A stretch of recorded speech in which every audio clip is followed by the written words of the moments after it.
Okay, I'll introduce myself again. I'm Sarah Via. I'm a professor and climate extension specialist at the University of Maryland. And this is the last webinar for the season. And it's about, let's talk about climate change. So how do we motivate people in our community to climate action? This is something of an extension of the last webinar where I showed this picture. The last webinar was about creating an epidemic of climate action. And how we do that is I talk to you, you talk to your friends, they talk to their friends. And before you know it, we have a ton of people who are motivated to do something about climate change. So that's where we're going today. What's the biggest uncertainty about where we're going to wind up in the climate future? It's us. It's us as in terms of our individual behavior and in terms of what each of our nations does. It's us. It's our choices. So the question is, will we be able to mobilize the level of climate action we need to reduce emissions to hold global temperature increase to 1.5 degrees C?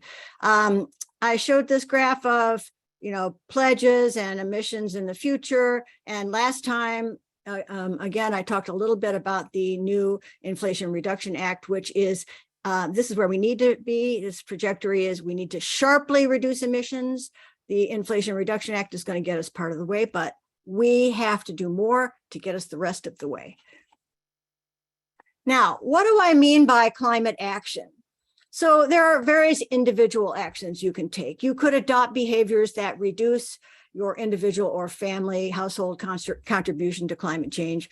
You could replace your gas furnace, for example, with a heat pump. You could shift towards a plant-based diet. You can educate others about climate solutions and motivate them to take climate action. I know a lot of you out there are also doing that. And you can support the climate action efforts of others. If your neighbor says, I'm trying to shift to a plant-based diet, but it's really hard. I can't find recipes, whatever. You can support them. Hey, any little thing you're doing is a great start, and we can just, keep moving on. One thing today, another thing tomorrow. I know, again, a lot of you are teaching people about climate change. Then there are the civic actions. Again, we're done by individuals. Supporting strong government climate policy. They're not going to pass the climate policy if the voters, at least some of the voters, aren't supporting them, okay? And then when it comes time to vote in every other November, vote your convictions, vote your belief in climate action. And civic actions also include, of course, engaging in climate activism, demonstrating, advocating, calling your congressperson, et cetera. So that's what I mean by climate actions. They span the gamut from stuff you do in your house and your own individual habits to reaching out and becoming a climate advocate. I'm mostly going to talk about these things today. There's a lot of groups that are helping people become advocates, and I'm not really going to be doing that here. Okay, now, some people argue that individual actions are pointless, okay? And campaigns to encourage behavior change have faced big backlashes. This is one that was generated in the EU a few years ago. You control climate change, and people were like, no way, it's the system, okay? Now, what I read all the time are quotes like this. It's not the responsibility of individuals to fix this. It was caused by the fossil fuel corporations. Oil companies invented carbon footprint to shift responsibility onto people. Well, that may be true. Individual actions give people the illusion that they are doing something, so they don't try hard enough to change policy. That's not the problem of individual actions. That's the problem of the individuals that are not realizing that there's a whole big picture that includes policy and individual actions. But I keep coming back in my own mind that since we know, and again, here's this little asterisk, since we know that 70 to 80% of US emissions come from the decisions we make about what we buy, what we drive, where we go, what we do. That comes from this article here about climate footprint. Individual choices make a difference, okay? So we need to change our behavior and we need to change policy. And I've been really, festering over this for the last few days. And I have started to believe in my own mind that we really have got, there's an interplay between these things. We've got to change the behavior. We've got to reduce consumption, et cetera. And we've got to change the system, because I can't ride my bike to work if I live 25 miles from College Park. Okay, so there's a lot of systemic things we need to change. But I think that there are feedbacks, as I'll discuss at the end, between individual behavior change and policy change and change at the corporate level. So I think they're all really necessary, and they feed back onto one another, as I will try to discuss as we go along. Okay, our individual climate actions occur in a social context. So again, individual actions are not divorced from the community. They're occurring in this community. People who take action operate as a community of their own. They talk to each other, they support each other, and they can cooperate and learn from one another. So again, it doesn't just stay in your house. Our individual experiences also affect our contributions. So if we look at this sort of diagram here, here's the person, here's the private and personal. They're learning, they're reducing, reusing, et cetera, doing stuff in their house. They have a social network, so they're teaching people, they're supporting others, they're being a leader, et cetera. Down here, organizational and public. Well, our ideas and what we think about things, our convictions also move into that organizational and public realm, because, you know, if we share our ideas at work, or we share our ideas with our public officials, then that's getting into that realm. And very importantly, when we adopt individual climate solutions and really start to walk the talk, right, do it in our own homes, and as much as we are able, it is really hard. I've been trying to do it. I'm telling you, it is really hard. But it's, you know, we do get some points for effort, okay, because the effort is changing our minds, our vision of what we are, what the future can be, et cetera. So it's not worthless. Individual behavior change also helps us visualize and prepare for the future.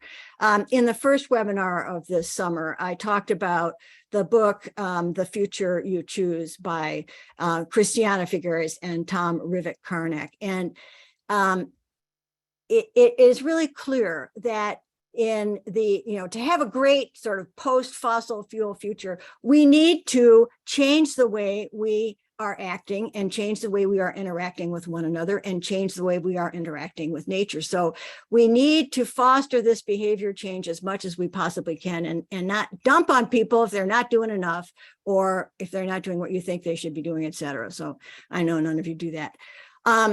Let's talk about the household carbon footprint in suburban Maryland. This is a part of a slide I gave that was in a talk I gave last year, a webinar I gave last year about carbon footprint. And there is plenty of room for improvement in suburban Maryland. Now, I know not all of you are in suburban Maryland, but I'll bet that in your communities, there's room for improvement too. The average carbon footprint in the US is 16 tons of carbon dioxide equivalent. That takes into account all the gases, carbon dioxide, methane, nitrous oxide, 16 tons per year. The global average, 4 tons per year. The average household in one zip code in Maryland, 87 tons per year. Another zip code, 43 tons per year. So, you know, and this is like one of the lowest in Maryland. Even so, 10 times more than the global average. So there is room for changes, okay? I'm not saying get your carbon footprint down to 4 tons, because I don't think it would even be possible. But recognize that we are, in general, living a fairly high carbon lifestyle, and it would be useful to think about how we could change that. So now, why aren't people doing more to cut their climate impact? I have a list of a few things I want to discuss here.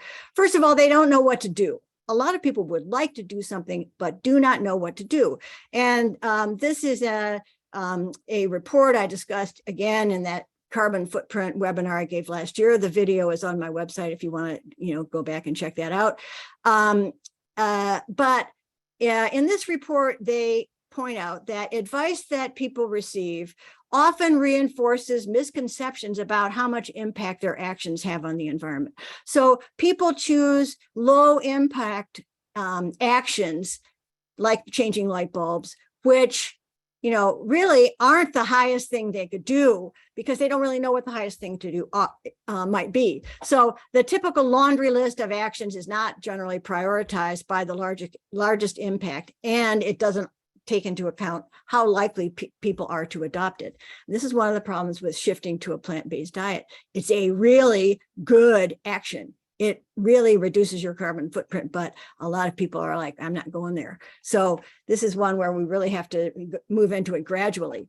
Also, people often do something easy, then they feel they've taken action. I was giving a talk someplace and someone raised their hand and said, well, I put in a rain garden. Now I've done my thing. Okay, well, again, that's not the fault of the action. That's the fault of the person who is not putting it into the big context. So also, some people just don't think they need to change. They think in their minds, this is all going to be solved by a new technology. And in fact, here's a graphic from the Yale climate change people and the George Mason climate communication people showing that almost 50% of Americans think new technology will solve climate change. This is through the years 2009 to 2022. And here's the green line. Yes, technology will save us, and no, it won't. But here we are in 2022, almost half think that technology, no problem. This is not true. They think a carbon tax will solve everything. Well, we haven't been able to implement a carbon tax. It's a very good strategy. It does not solve everything.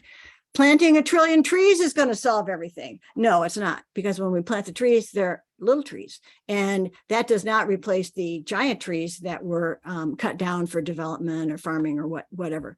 Trees are really helpful, but that is not going to solve everything. And then the most recent thing, and industry got a big giveaway for this in the Inflation Reduction Act, carbon capture and storage, where the carbon dioxide coming out of power plant smokestacks is captured, liquefied, moved someplace, and then stored underground. We have virtually no examples of this working in any sense where they store the liquefied CO2 in a depleted oil or gas reservoir and a saline reservoir, somewhere else. We don't have many examples of this, okay? So far, the only way this has been used is this is so weird, pump the liquefied CO2 over to an oil field that is not yielding very well, pump the CO2 into the rock and let it help you bring up more oil. Okay, that makes no sense to me. But a lot of people think this is really going to help. It's not, because if you burn coal to generate electricity, this might capture the CO2, but the 85 other toxins in the smoke just go right back out into the air. So I don't believe in that. So if people think these kinds of things, it's all going to be solved by something else, I can just continue doing exactly what I'm doing now. Absolutely not. That is not going to take us into any kind of a good future.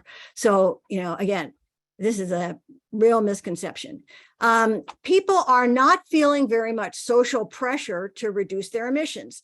These are two graphics, again, from the Yale people and the George Mason climate communication people. This top one illustrates results when they ask the question, how important is it to your family and friends that you take action to reduce global warming? Okay, extremely important, black, very important, dark green, and then the others. Only 16% of people think their family and friends find it important for them to take action. Okay, that's not very many, right? So they're not feeling a whole lot of pressure to do climate action in their homes. Okay, there are other, the other balance of the population is like, well, they don't really care. And the second question is, how much of an effort do you think your family and friends are taking to reduce global warming? So this is your opinion of what other people are doing, even less, right? They're really not doing too much out there. So why should I? Okay, that's the whole thing. This is what a social norm is. If everybody is sort of doing a behavior, then people feel pressure to do it too, because that's how you fit in, right? And you expect other people to do it. So with these kinds of numbers, there's not much social pressure being felt out there. This is something that just came up this past week. Americans severely underestimate, in fact, the extent of social concern about climate change and the overall support for policy among Americans. The true situation is, and this is again from the Yale data, 70 to 80% of Americans are worried about climate change and support policy to fix it. But the perception, people think only about 40% of Americans are worried enough to support climate policy. And this is not just in these so-called red states. This is in every state. This is among Republicans. This is among Democrats. This is just a super giant misconception. And these people, this is the title of the paper, Americans experience a false social reality by underestimating popular climate policy support by nearly half, okay? Now, why does this matter? Why does this false social reality reduce individual action? 3 reasons. First, it undermines the willingness to discuss climate change. People are worried that, nobody else is supporting it, and so they're going to get jumped on if they bring it up. Sort of the threat of polarization, of the threat of the actions of a polarized population. The false social norm. So the false social norm is, well, people aren't really doing anything. That reduces the desire to act because people think other people don't care, so why should I do anything, okay? The actual social norm for supporting climate policy, this is different from doing behaviors in your house, supporting climate policy. If people realize that most people actually support climate policy, that would pressure conservatives to move towards the center, right? They'd be getting social pressure to, do something to move toward action. And it could reduce polarization if anybody talks to anybody in the other group, okay? But it would also increase overall engagement, and it would normalize doing these actions. It would normalize caring about climate change, and that would then become the social norm. So this is really a tragedy. This misconception is a tragedy. Few people talk to others about climate change. This maintains that kind of misperception I just talked about, and again, reduces the social pressure for individual climate action. Data again from Yale and George Mason. How often do you discuss global warming with your family and friends? Rarely or never. 2022, almost 70%, rarely or never. Often or occasionally, 33%. People are not talking about climate change. Why not? Okay. Well, first of all, according to my reading on this, people don't feel they know enough. They don't want to start talking about climate change and have someone ask them a question or challenge them. And then they're like, I don't really know the answer to that. And then they feel dumb. And of course, nobody wants to feel dumb. So nobody wants to take it on. Okay. People feel confrontation from a climate denier, and nobody wants that. Okay. I mean, I get that, but I don't like it, but I get it. Okay. But people aren't used to it. Forget it. Nobody's going to do it.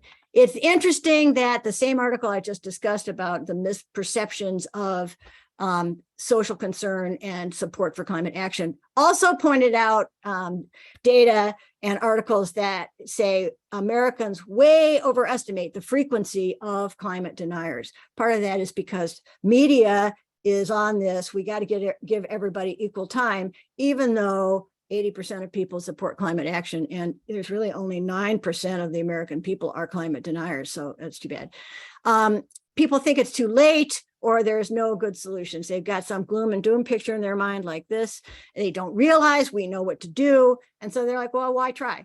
Oh, I'm sorry, I covered this up. They don't feel their voice will make a difference. A lot of people feel like that. What good will it do for me to say anything about it? It's like, I got this can. What good does it do for me to recycle this one can? Well, okay, you got to start somewhere. So we can help with all this. We know what to do to, make people feel comfortable talking about climate change. And that's where we're going in this talk. We're back to why don't people do more actions that reduce their footprint? Individual climate actions require some behavior change. Now, there's 2 levels of behavior change. I used to just go down the laundry list, but now I realize, and I basically was educated by reading Electrify by Saul Griffith. Infrequent decisions with big impacts are things that, we don't have to talk about very much. How often do you have to replace your furnace? Well, not too often, but the darn thing lasts 15 years. So it really makes a big difference what you choose. So you can replace one of these big decisions is, you can replace that traditional furnace, gas or oil, your air conditioning, which is, powered by electricity, but is very inefficient. Your hot water and stove, maybe they're gas, etc. You can replace all this stuff with heat pumps for heat and air conditioning, and you can get heat pumps for hot water, and you can change out that propane natural gas stove for an induction cooktop, which has very similar responsiveness. You can retrofit your home's energy efficiency, like spray foam in the attic. You can buy an electric vehicle, reduce very short and very long flights. Okay, both of them have a huge climate footprint. Now I've got the sort of don't do it sign on there. I don't have it red because I don't want people to think that I'm telling you can't ever fly.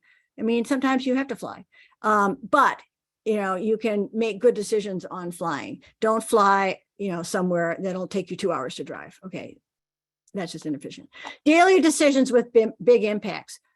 First, do not buy so much stuff. Buy less stuff. Again, if you hang out in the mall, you think, I need to buy this stuff. Buy. No, ask yourself, do I really need that? Could I fix what I have? Could I trade it for something else? Do I have to buy something new that's just going to be thrown away? Move towards a plant-based diet, reduce food waste, very key. I think these are two of the most impactful behaviors that you can do as an individual.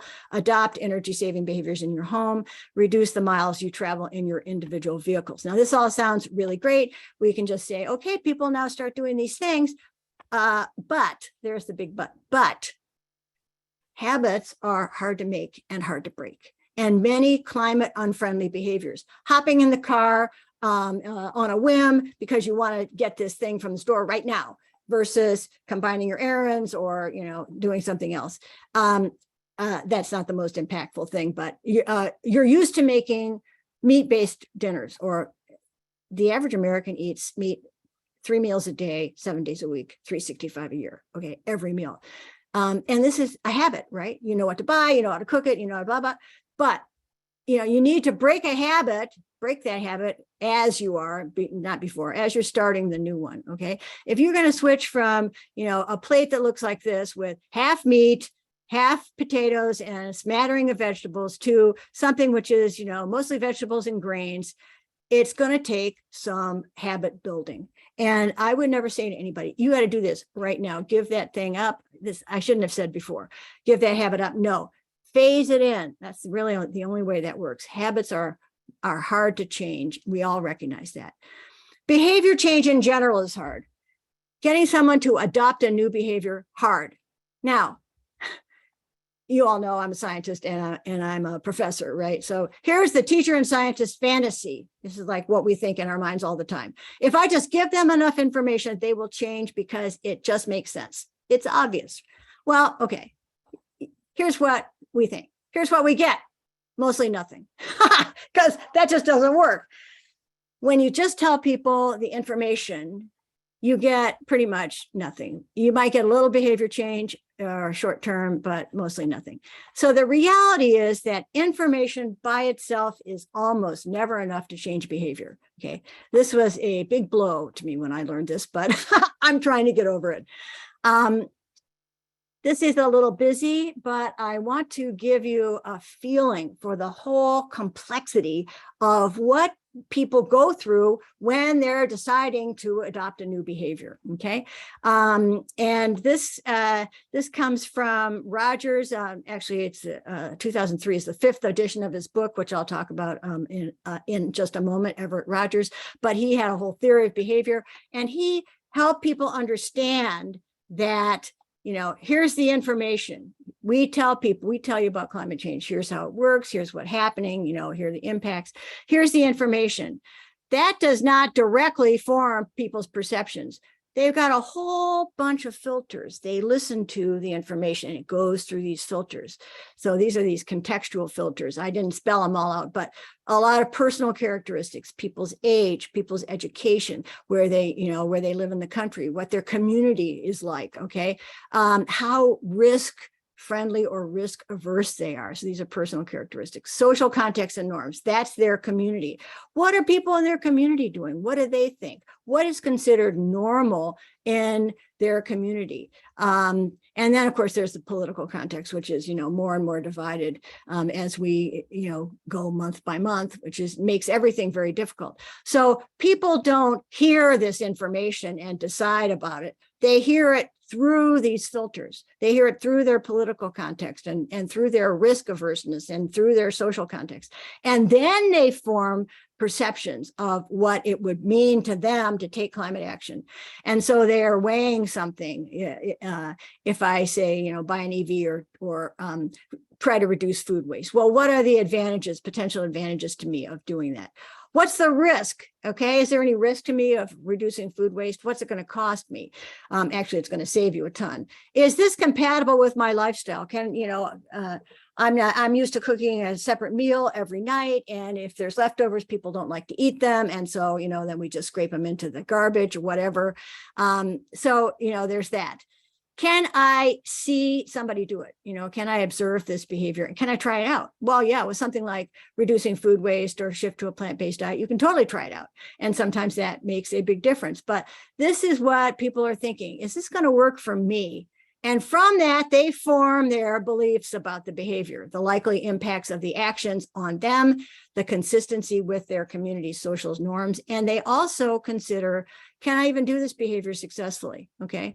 Can I figure out how to cook plant-based meals? Can I convince my kids to eat them? Whatever, can I be successful at this? And so people either decide, yeah, this is going to be okay. I can do this. I think my community is going to be okay with it. And then they adopt climate action, individual action, consumer preferences, climate policy, advocacy, whatever. Or they decide, this really is not for me right now. I'm not going to do a thing. Okay. Now there's more. Things can modify people's perceptions. Okay, so they've gotten this information and they've mulled that over, they've formed some beliefs, but these can be modified. For example, when people see respected community members taking action, then they're like, oh yeah, maybe it's a good idea. When they see climate advocates taking action, okay, so if people are yammering on in the airwaves about taking climate action, and then they say, oh, by the way, I did X myself, I got a solar hot water heater, or I got solar panels, or I'm trying to reduce electric use in my home, or I retrofitted my home to be more energy efficient. That is very persuasive to people because, again, these folks who are talking the talk are also walking the walk, okay? If there are government incentives for action, that really boosts things. More media coverage of climate action and solution changes people's vision of what's possible. They go from thinking, oh man, we're done, gloom and doom kind of thinking, to, oh yeah, well, people are taking climate action. There's all these solutions. The government's starting to do these things. Hey, we might be able to have a good future.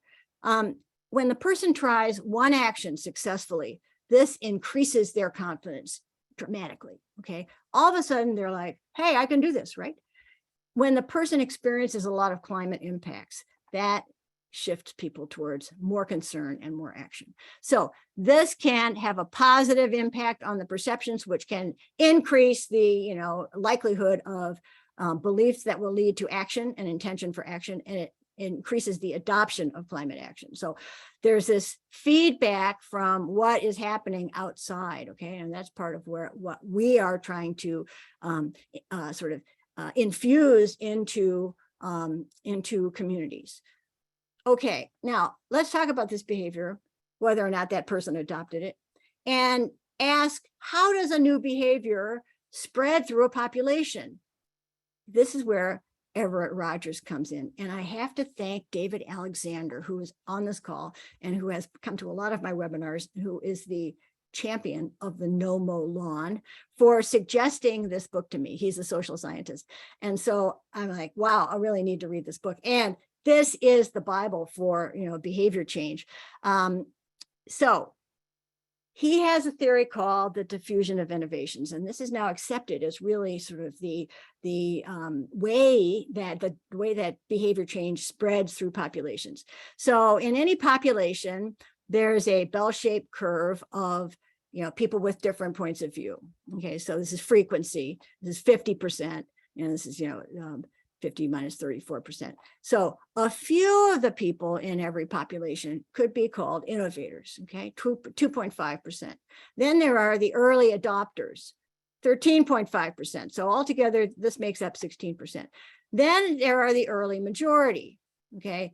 They are very slow to pick up the action. The late majority, even slower. The laggards, they're not doing it, okay? So this, the dynamics of the behavior follows the sort of way that the behavior is seen by these different groups, okay? And I'll give you a little bit of an introduction to each group. The innovators, here they are. Yay, shiny new thing, okay? Everybody knows somebody like that, right? These are visionaries, they're risk takers. They see what a great idea this might be. They're not afraid to fail, okay? Hey, a lot of good ideas go down the tubes. Okay, no problem. They're adventurers, and they're different from most people. So they're distrusted by the majority. The majority is not going to listen to them really for anything. They just don't trust them. Okay, so that's 2.5%. The early adopters, cool kids have a new tool, I want it, okay? The early adopters are willing to endure some personal risk or cost to try the new thing or idea, okay? They are okay with change, they've done change before, they're okay with it. They're evangelists. They love to find new stuff and then tell it to other people, okay? And by and large, they're respected by the majority of the population. So the people over here and look at the early adopters, and most of the time they see someone who they trust, and that is what sort of fuels that communication. They are not talking to this guy. The early majority, here they are. He's sitting here on the edge. This chasm is sort of a little gap between adopter categories. Don't worry about that right now. Here's this early majority guy. This looks interesting, but is it for me? I want to see somebody do this before I do it myself. The early majority, pragmatists, they're very deliberate. They need to see the idea used by others, and they will adopt the idea before any of the rest of these people do, and they will help it gain mass appeal. So this is a very important group. The late majority, they are skeptics. What are those weirdos up to, right? They are not going anywhere anytime soon, right? So pretty much all of these guys have to get on board, and they shift that late majority so that the late majority will sort of go along with them. The laggards, I want my fax machine back. Yeah, right. I want my rotary dial phone back. They distrust change, and they often wait until they're forced to adopt something new. I want my fax machine back. Forget this email thing. So this is this was a very radical characterization of populations when Everett Rogers thought of it in, I think it was 1962, but it has now swept everything, swept marketing, swept, everything. And it is really very, very powerful. Now, where are we on this curve when we talk about climate action? So here's the question we're going to answer, or ask and answer. What fraction of Americans are actively engaged in reducing their climate impact or helping others to reduce theirs? I don't have any actual data on this, okay? So let me just explain this. Here's our distribution of behavior types, and this curve is how many, this is the percent of population. As we move through these population segments, what sort of fraction of adoption in the overall population do we have, okay? So we go from low up here, things start to speed up, and then pretty much finally the laggards get with the program. Now, I think, and again, I could be totally wrong, this is a very, sort of broad estimate. I think maybe around 10 to 12% of Americans are doing something actively to reduce their climate impact. I mean, I hope it's as many as 12, or helping others to reduce theirs, but it's not 16%. We're not here, okay? We're down here somewhere, Okay. And so that leaves us in a little bit of a quandary. So last time we talked a lot about the tipping point, and this was the webinar on August 17th. For those of you who were not at that webinar, the tipping point, as sort of made popular by Malcolm Gladwell, is a point on this adoption curve that signals the point of no return, if you will. Once the adoption of a behavior reaches about 18 to 20%, and this 18 to 20% figure is very standard across many behaviors, across marketing, across a lot of things, 18 to 20%. If you get that many people in the population buying the product or talking about the product or doing climate action, then you've reached the tipping point and it's going to sweep to 100%. Okay, so the tipping point is the point beyond which the behavior you want to see spread through the population is not just a possibility, it is a certainty. So that comes from Malcolm Gladwell. So, okay, if we've got maybe 10 to 12% and we need 18 to 20% to reach the tipping point beyond which it sweeps by itself, what's the best way to recruit that extra 8 to 10% we need? Okay, again, don't hold me to the fire on these numbers, but whatever it is, it's less than the tipping point. Okay, what's the best way to get the extra people we need? What's the most efficient way to reach the tipping point? For one thing, don't talk to people at random. If you just walk up to a big crowd of people and start talking to them at random, you have a probability of getting these guys. Most of the people, if you pick at random, will not be receptive. Okay, this is the beauty of the diffusion of innovations, because it lets us know where to focus our energy. Okay, according to diffusion of innovations, and I think everybody would sort of commonsensically realize this, early adopters are the best recruiters. Okay, so these guys are trusted by the rest of the population. They are okay with change, so they're willing to try the thing out. They can demonstrate it. Many of these people will already have adopted climate solutions. Okay, if we just look out there right now, many people in this segment, we don't know which have and which haven't, but many people will have. And many of these people are, this doesn't seem like a very, nice term, socially infectious, but socially infectious means they affect a lot of people. It's what Malcolm Gladwell called the power of the few. Okay. Few people have a lot of social connections, and so they are able to affect a lot of people. So the more connections people have, the more sort of socially infectious they are, and the more their actions are visible and simple to copy. So the early majority can, see them and figure out what the heck they're doing. The more their actions are visible and simple to copy, the quicker climate action behaviors will spread and get to the tipping point, and then boop. So early adopters are the people we want to get involved in reaching out to everyone else. Early adopters demonstrate the behaviors, and they show they are possible and that they work, that there wasn't big risk, life didn't end, etc. This changes the social norms because more and more people are doing the thing.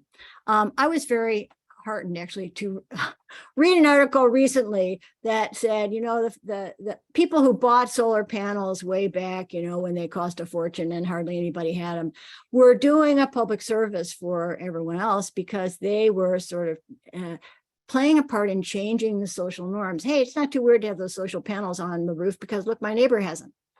So I felt a lot better because I put the solar panels on my roof in 2008, and I really felt like I paid a ton for them, et cetera. But, I'm really happy to have had them just for their own selves. And, there it is. So who are those early adopters that we want to spread the message? You guys, okay? It's all you. Now, how do I know that? Well, everybody choosing to be at this webinar or choosing to remain on my mailing list is concerned about climate change and wants to do something about it. Okay, your picture here, right? Kind of by definition, you would not be here. I invite people to come. You would not be here if you weren't interested. Okay, so right off the bat, that puts you in the early adopter category for climate action.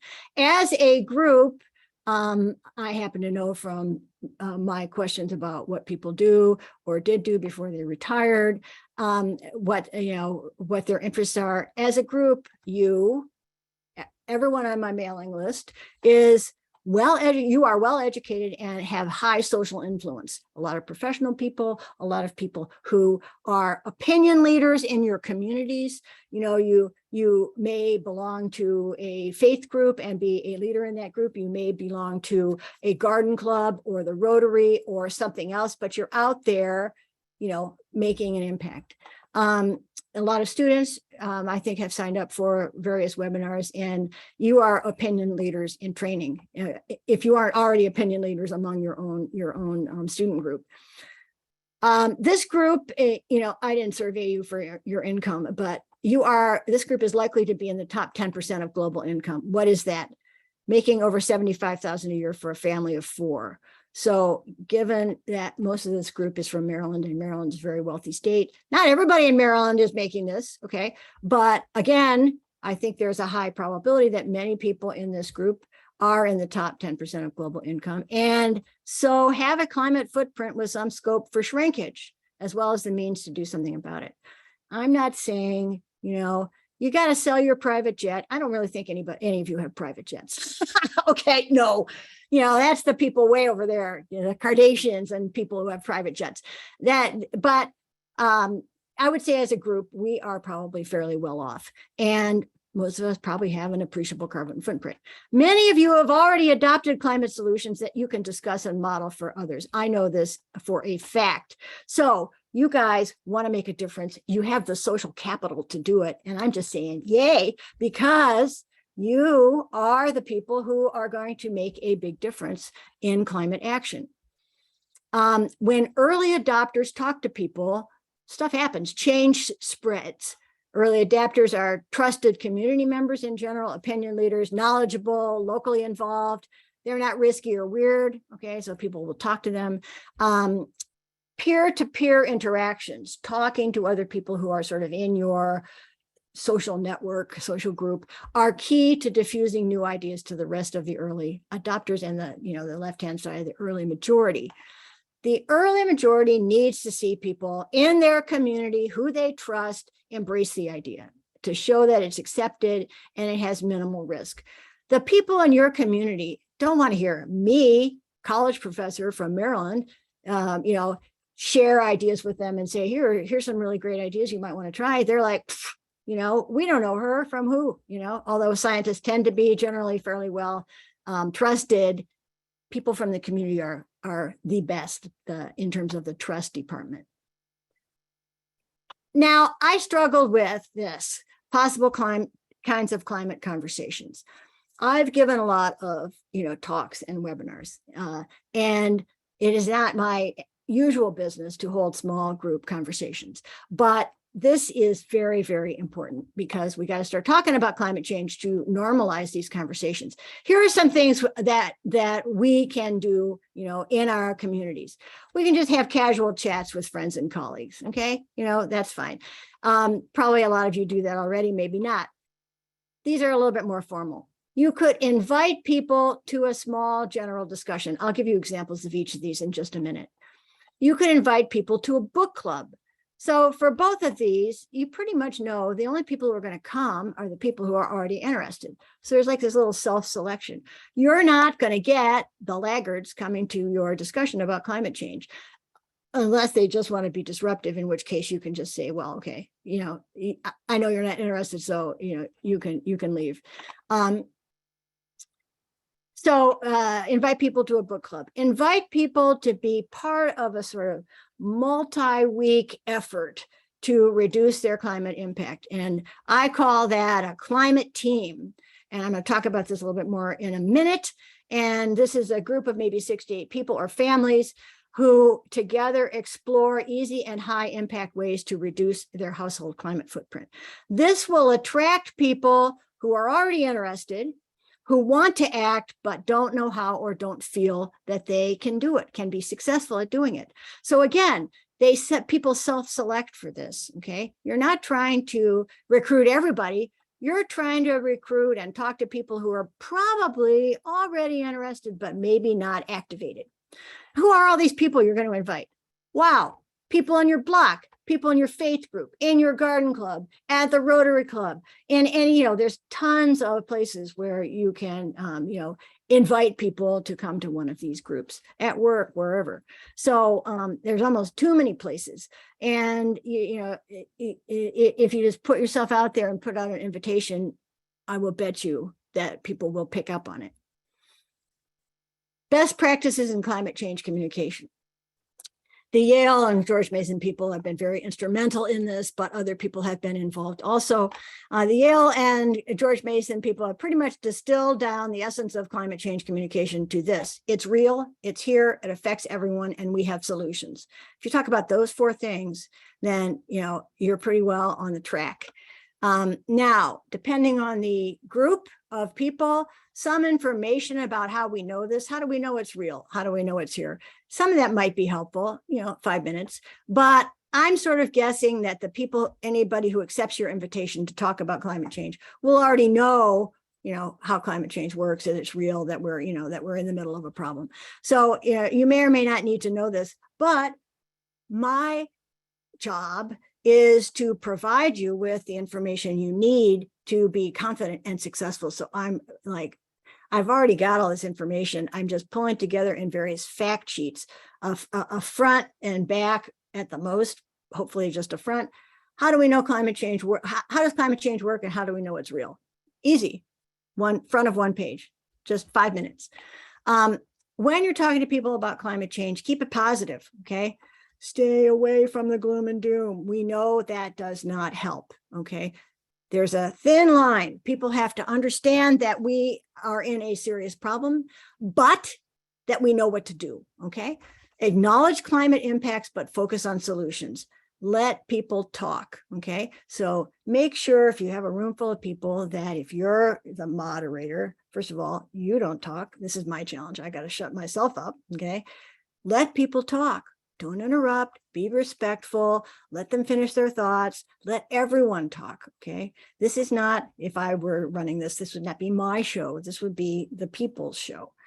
And really listen to each person. As you all know, really listening is an art form, and it's important to cultivate that, because when people feel that you've really listened to them, then that just builds a whole lot of mutual trust.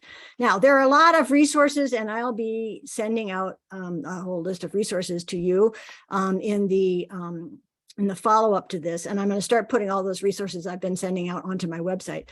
EcoAmerica, which is a nonprofit, has several good introductions to climate change. This is a really great video that I found on ourclimatefuture.org, The Secret to Talking About Climate Change. It's just a little cartoon thing, but 4 minutes, very effective. And when you get the handout with the slides, this will be clickable, and you'll be able to go to that video. If you can't find it, you can just go there. Okay, so there's just a few, climate change communication is a big topic. I just gave you the basics. So let's say you want to hold a small group general discussion.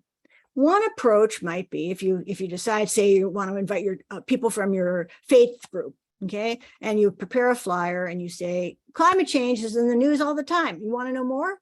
Come on over and we'll talk about solutions we can adopt as a community and individuals. You can ask questions and hear what other people think and what they want to know. We'll have good conversation and drinks. Okay, so this may not be the best wording, this may not be your wording, but something like this. Want to come over and talk about climate change, etc. Then, they come over. If we ever get to meet in anyone's house again, or we can, meet in a central place or outside or whatever, serve some food and drink and unleash a few conversation starters. Have you seen anything recently in the news about how to stop climate change? How did that make you feel? And somebody will say something, okay? And then you will listen and somebody else will say something and everyone will listen. How can we as a community move towards climate solutions? Do people know if their community is doing anything?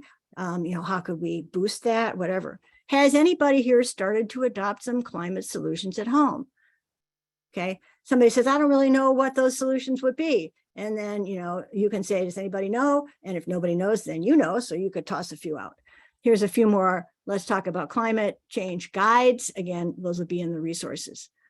So that's just a kind of one-off general discussion. More detailed conversations. You could invite interested people to a book club. I love this idea myself just because I love books, but I was in a group the other day and one of the younger members of the group goes, I'm sorry, but that sounds really boring to me. Now, this is not going to be for everybody, okay? But a lot of people would come to a book club. This might involve 1 to 3 meetings, depending on the book, with a leader who has, is trained to sort of moderate discussions like this. And you can start in the first meeting with, airing some general views about climate change, or you could go right into the prepared questions about topics raised in the book and how people feel about the book, okay? Add some food, drink, some social time, and stir, and you've got a book club, right? If there's more than 8 people, this really book clubs or any kind of discussion works best with about no more than 8 people. But if you have a lot, you can either do it another time, or you can get a friend to help you and break into 2 groups. Books that would be great for a book club would be, The Future We Choose. Again, this is the one I mentioned at the beginning. This is a great book, okay? It has so much to get people thinking. It describes what it takes to get past the threat of climate change and what our future would be like once that happens. This is a great book, okay? I listened to it. I think I reported this earlier. I listened to this on audiobook because I got it free from the Maryland Digital Library. All of you could do that too. Probably there's digital libraries in every state. Great book. Another book called All We Can Save. This is an edited volume, Truth, Courage, and Solutions for the Climate Crisis. If you live in Maryland, this happens to be the book that the University of Maryland chose for the first year book, which means all the freshmen will read it and it will be discussed in many classes. I was really happy to see that. Hope Matters, Why Changing the Way We Think is Critical to Solving the Environmental Crisis. Obviously. The way we're thinking about nature, about our relationship to nature, about what we buy, what we do is not working, right? So we can change that to a way of thinking about nature and the world and us in it that will work. And then for the truly geeky among us, Saul Griffith's book called Electrify, which is actually really well written and very easy to read. And he spells out why electrifying transportation and buildings will ease us into the climate future. So great books.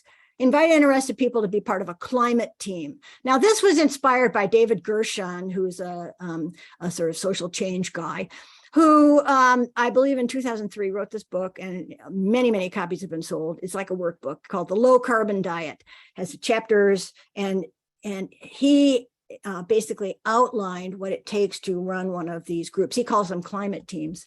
But the information in here is not very up to date.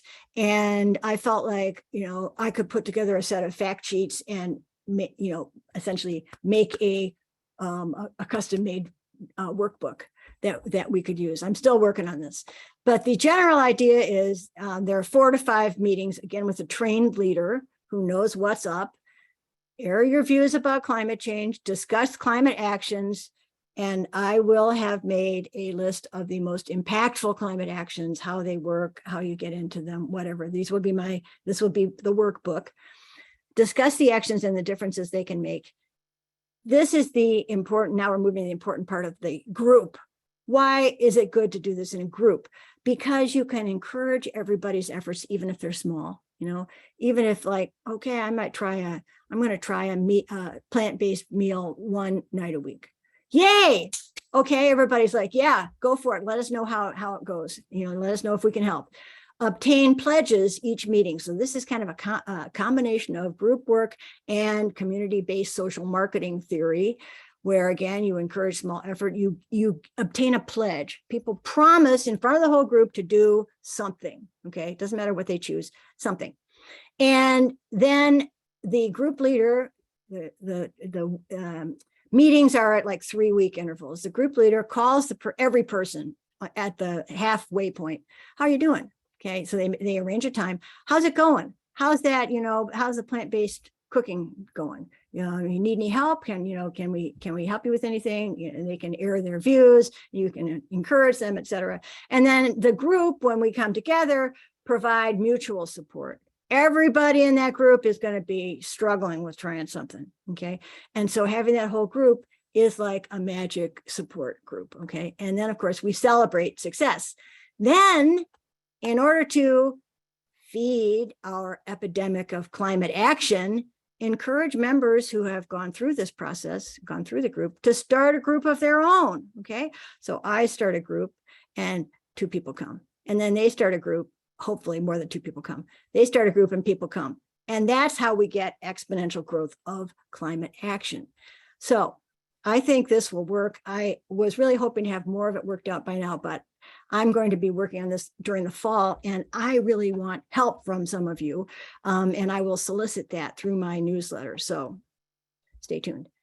Now, I think there is a surprising climate bonus from these conversations and individual actions. Getting together and talking about people's experiences and what they've been doing makes people feel more comfortable talking and learning about climate change. I think it's like a gateway behavior, okay?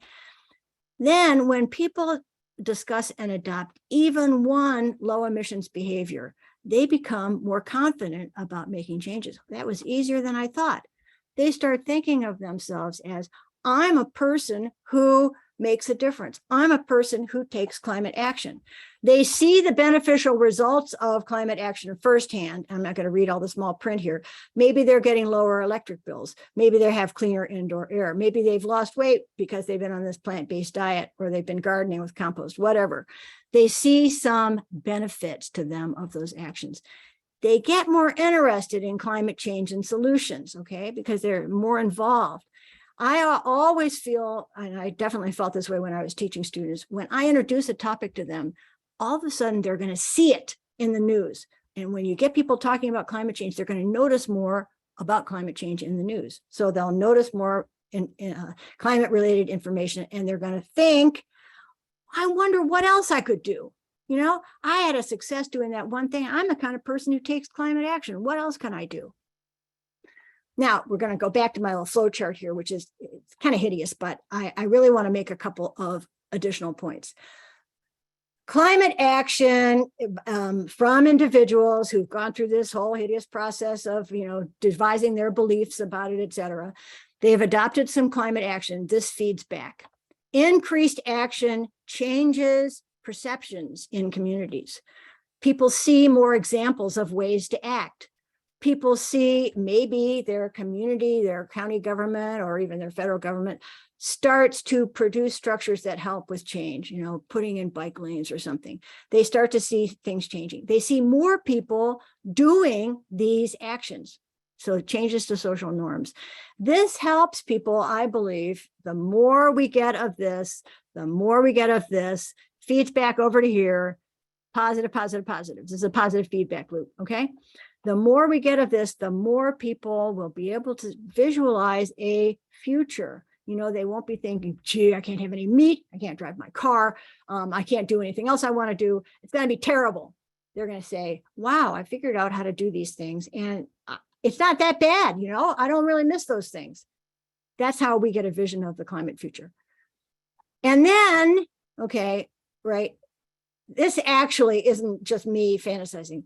This came from the modeling that I described in the last webinar, I believe, from Frances Moore, who made climate models incorporating social behavior, social elements. And she also outlines these feedbacks. Here are people adopting climate action. That affects markets and corporations, okay? Prices drop with more adoption of a climate-friendly product. Decarbonization creates jobs. Consumer preferences alter product selection. People's preferences can affect markets and corporations. More action changes policy. People's climate action puts pressure on politicians to act. It may increase government incentives for individuals and corporations. Okay, so we've got, I should have an arrow going back here to policy. More action favors future action. More action means more media coverage. Okay, over to here. changes perceptions even more. Boom, boom, boom, boom, positive feedback. Okay. So I see what they call a virtuous cycle that could develop here. And again, we're not the only people out there doing it. There's tons of people across the country who are trying to make this very same thing happen. There's a lot of resources. I'm not the only person talking this particular playbook. We can totally do this, okay? We are not giving up. Hope is a choice. It involves action. It is not a wish. We never get what we want by wishing, okay? And we get it by doing it. And these are some pictures that I obtained from the En-ROADS people, the MIT Sloan group that has the En-ROADS climate simulation. But they point out we've done impossible things before. We've built civil rights. Now we're losing them again, but okay. We are able to build social movements. We were able to get out of Vietnam. We have had climate demonstrations, et cetera. We packed the mall with people. We have done hard things before. Saul Griffith points out that what we are asking for in terms of changing to renewable energy and electrifying everything is really not a bigger issue than was conquered in World War II when we had to produce a lot of munitions and planes and whatnot. So I want to end with this. What's your climate action? This is a Venn diagram from Dr. Ayana Elizabeth Johnson. She was one of the editors of that book that I pointed out. This is where you can see it on her website. She has a fantastic TED talk about this. But the bottom line of this is something you can work on yourself. And I really want to encourage you to find a place, some place to contribute that brings you joy. People like different things, okay? People are satisfied and delighted by different things. What makes me happy, figuring stuff out, giving webinars, talking to people, teaching people stuff, that makes me happy. That doesn't make most people happy. Other people want to do other things. There is so much to do that we can all pick the thing we're good at. Okay, what are you good at? What needs doing? What brings you joy? The intersection of these three things is where your climate action is, okay? What are you good at? Well, most of the time, you like what you're good at, right? What are your skills, resources, and networks? What work needs doing? Well, it doesn't pay to do work that doesn't need doing, right? So you got to find that out. At the intersection, that's where your climate action lives, and that is what will make you happy, okay? So next steps. Keep your eyes tuned to my newsletters this fall, because I'll be making announcements about refinements to all of these plans. Opportunities for you to participate in planning or to comment on fact sheets or other information that I'm developing. Opportunities for you to be trained to organize and run groups in your own communities. We have people, I don't know who's on this call, but we have people on the mailing list from a lot of different places. Actually, yeah, for most of my webinars, usually I get 5 to 10 people from Kentucky, from Wisconsin, from other states, from, not just from Maryland, Virginia, New York, people from all over. And so it would be great. I would absolutely love working with some of these groups in other states and saying, hey, we can talk about training you guys. Whoever is interested, okay, no arm twisting. Training you guys to start some groups in your own state, which I think would be awesome. And I just want to, at the end here, thank everybody for supporting the webinars, for being so interested. There's a lot of information in these webinars, and I understand that. And, there's still 160 people on this call. It's really exciting, and it has made my summer. I really appreciate it. I can't tell you how much I do.